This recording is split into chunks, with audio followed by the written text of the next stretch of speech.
That's terrific. Another question, this one is from Rick, and I'm going to add to it a little bit. He wants to know, what advice do you have for people pivoting from one career path to another due to age or COVID? But let's say that you suddenly become unemployed and it's not by choice. How do you pivot to a new career? Like how do you pick yourself up and get the self-esteem to move forward in a different direction? And let's start with Howard.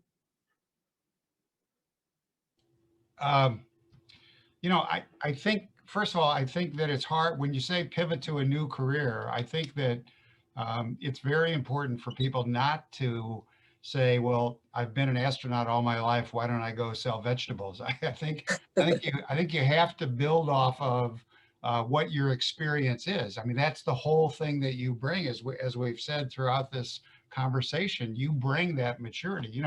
I mean, in all honesty, age is sort of a terrible penalty to pay for maturity. But having said that, I think that you need to say, what have I done? And what does that equip me to do?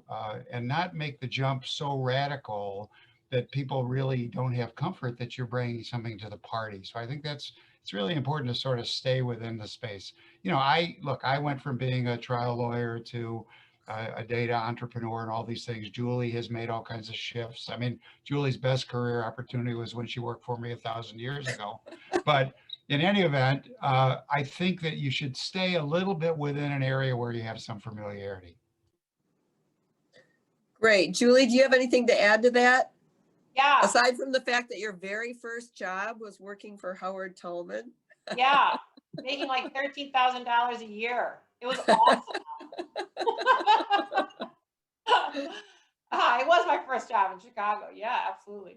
But I was going to mention sort of this mentoring theme. We've been talking a lot about it, but I definitely think at the point where you sort of have to see these trigger events for what they are.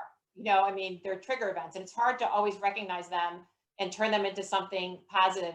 And of course, I'm not making light of it. It's not positive sometimes, but to try to think positively about how to work your way out of it.